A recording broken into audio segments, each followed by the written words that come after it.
Hi, this is Dr. Charles Fay here at the Love and Logic Institute.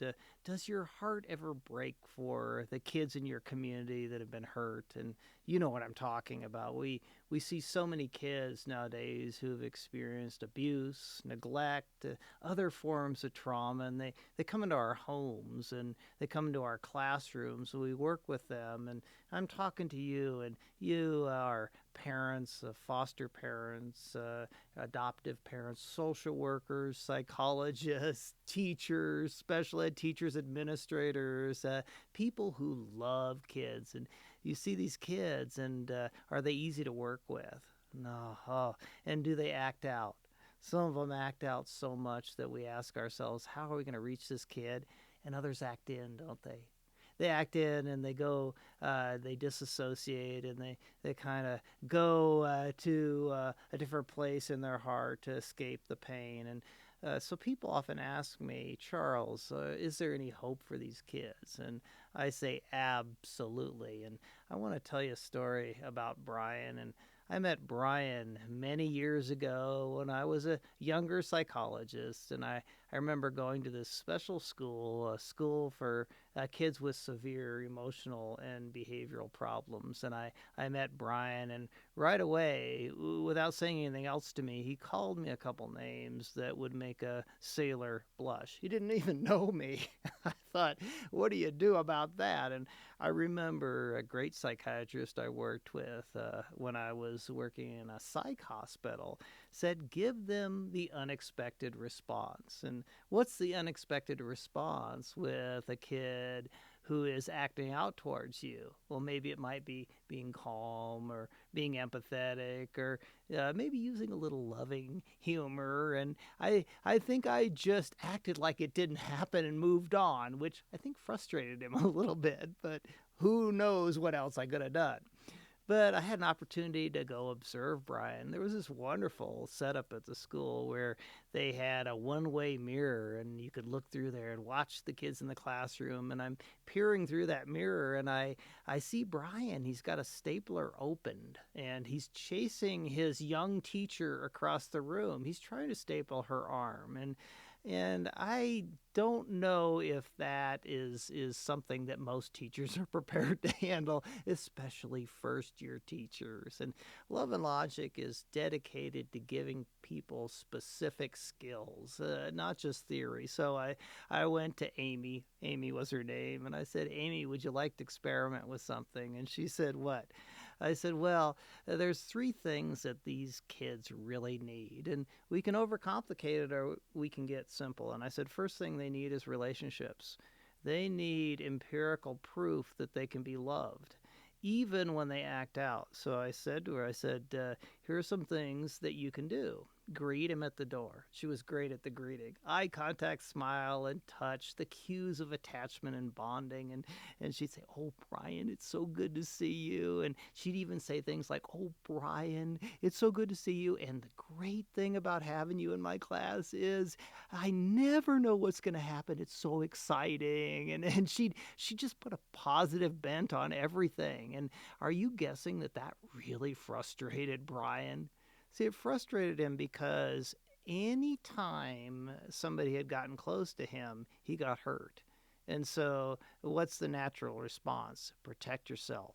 Fight against his teacher even harder. I warned her. I said, don't be surprised if he gets a little bit worse when you're leaning in and really loving him in these ways. And she got really good at reframing it in her mind. This is not about me.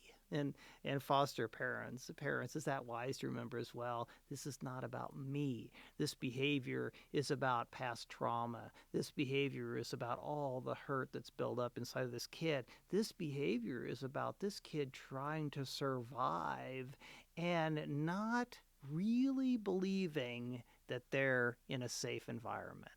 See, we know they're safe with us.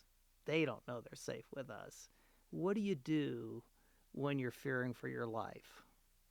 Anything you can do to survive.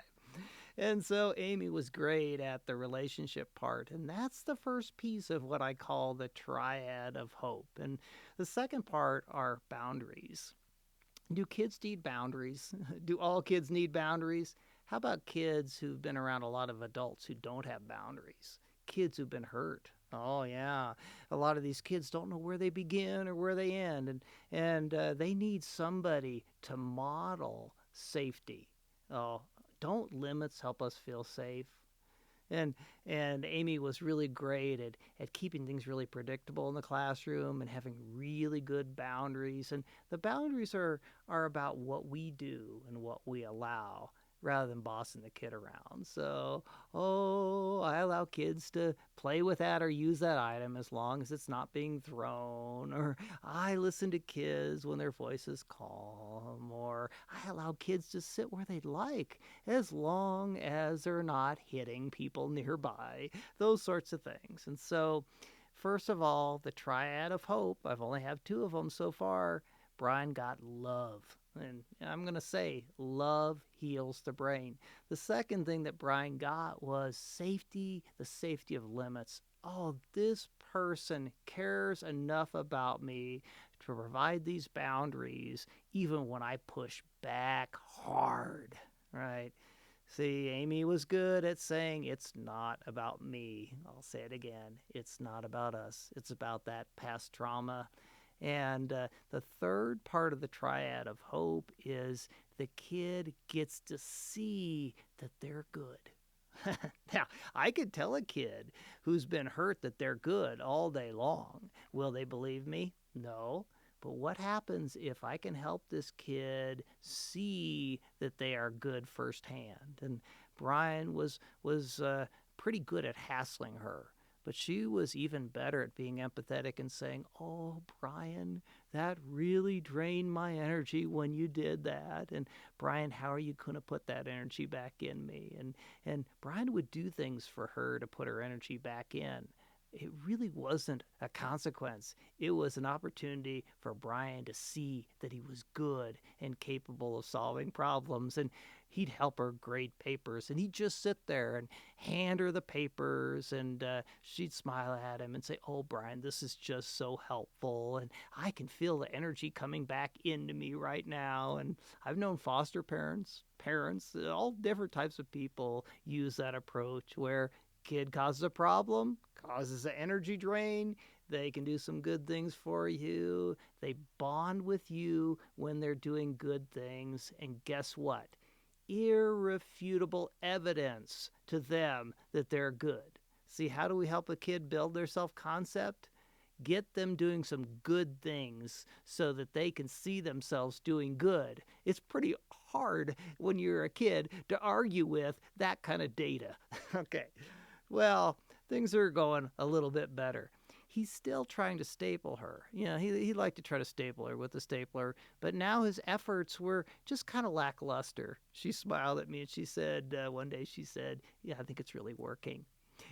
Because he still does those things, but you can kind of tell there's no intensity to it. It's like he just can't build up to a real good rebellion anymore. And she said the biggest change has been in my heart. She was wise enough to recognize that. She said, I realized that even though he acts out still, and even though it's gonna take years of love to rebuild or to build up his heart and heal his brain, I'm just not so mad about it anymore. In fact, I just like him. I said, you like Brian, even though he staples you? And she said, I love Brian, and she loved him. She absolutely fell in love with him. And I remember the last day of school, and the bell rings and the kids are all escaping out of the school. I can remember those days, escaping on the last day of school. And here's Brian, and he goes to run out of the building to his foster parents, and then he comes to a screeching halt. His sneakers just squeak on the floor, and he makes a quick U-turn, and he runs into the building, and he jumps on Amy. He jumps on his teacher. It was a love jump. He just kind of launched up, and he affixed himself like a postage stamp to her, and he hugged hugged her so tight. And she said, he whispered in my ear, "Oh, I'm going to miss you during the summer." And he cried. And Amy said, I know it's important to have good boundaries, but you know what? I cried just a little bit of a tear too, because I had worked so hard with him and I fell in love with him, and I sent him little notes during the summer saying, "I'm thinking of you." And is that life changing when somebody loves you even when you're really hard to love? And so the Triad of Hope is loving relationships, good solid boundaries, and the kid being able to see themselves being successful. Well, at Love and Logic, we're so excited because we've just created a new curriculum for training parents, teachers. And when I say parents, I mean foster parents, adoptive parents. It's for training social workers. It's for training anybody who loves kids and really wants to help with really difficult to work with kids. And it comes with a facilitator's guide, so you don't have to be an expert on brain development. You don't have to be an expert on attachment therapy. You don't have to be an expert on trauma-informed care to train parents and educators how to really love kids well. It's 6 sessions. Each session is about 2 hours, gives people very specific skills and information about how the brain reacts to trauma and how love really can heal the parts of the brain that are devoted to cause and effect, devoted to impulse control, and devoted to empathy.